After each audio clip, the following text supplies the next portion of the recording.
Hello అందరికీ, welcome back to our channel Andhra sisters. ఈరోజు మన ఆంధ్ర సిస్టర్స్ ఛానల్లో పలుకులు పప్పు చట్నీ సింపుల్గా ఈజీగా ఎలా చేసుకోవాలో చూద్దాం. ముందుగా దీనికి కావాల్సిన పదార్థాలు: చట్నీ పప్పు, పలుకులు, పచ్చిమిరపకాయలు, ఆవాలు, మినపప్పు, జీలకర్ర, ఎండుమిరపకాయలు, చింతపండు, అల్లం, ఉప్పు, నూనె. తయారు చేసుకునే విధానం: ముందుగా స్టవ్ మీద బాండి పెట్టుకుని 2-3 టేబుల్ స్పూన్ల నూనె వేసుకుని 4-5 పచ్చిమిరపకాయలని సన్న ముక్కలుగా చీరుకుని దాంట్లో వేసి ఎర్రగా వేపుకోండి. ఇలా వేగుతున్న పచ్చిమిరపకాయల్లోనే ఒక 4-5 ఇంచుల అల్లం ముక్కని సన్నగా తరిగి దాంట్లో యాడ్ చేసుకోండి. 2 ఎర్రగా వేగాలి, వేగుతున్నప్పుడు మంచి వాసన రావాలి. ఈలోగానే ఒక 1.5 కప్ పలుకుల్ని దాంట్లో వేసుకుని వేపుకోండి. 1.5 కప్ పలుకులకి నేనైతే 3/4 కప్పు చట్నీ పప్పుని వేసాను. చట్నీ పప్పు, పుట్నాల పప్పు అన్నీ ఇదేనండి. గులశనగపప్పు అన్నా కూడా సరే ఇదే.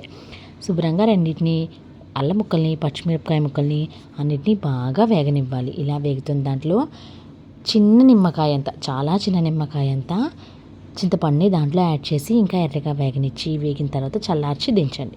దించిన తర్వాత సాల్ట్ని యాడ్ చేసుకుని మళ్ళీ కలిపి ఫుల్గా కూల్ అవనివ్వండి. అలా కూల్ అయిన ఈ మిశ్రమాన్ని మిక్సీ జార్లోకి యాడ్ చేసుకుని కొంచెం కొంచెంగా వాటర్ కలుపుకుంటూ స్మూత్గా గ్రైండ్ చేసుకోండి.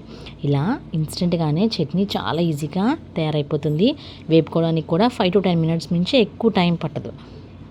చూడండి, చట్నీ అంతా అలా స్మూత్గా ప్యూరీలాగా ఆడుకొని పక్కన పెట్టుకోండి. ఈలోగా స్టవ్ మీద మళ్ళీ బాండి పెట్టుకుని 1 టేబుల్ స్పూన్ ఆయిల్ వేసుకుని కొంచెం ఆవాలు, కొంచెం మినపప్పు అంటే ఒక హాఫ్ టేబుల్ స్పూన్ అనుకోండి వేసుకుని ఎర్రగా వేగిన తర్వాత 4-5 ఎండుమిరపకాయ ముక్కలు కూడా వేసుకుని పక్క కట్టబెట్టుకోండి. ఈలోగా ఈ చట్నీని సర్వింగ్ బౌల్లోకి తీసేసుకుని ఇంకొంచెం వాటర్ యాడ్ చేసుకుని తినడానికి ఈజీగా చేసుకోండి.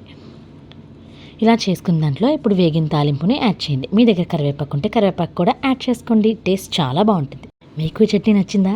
ట్రై చేస్తారా? ట్రై చేసి మీకు ఎలా కుదిరిందో కామెంట్ చేయండి. Thank you for watching our video. Like, share, subscribe to Andhra sisters.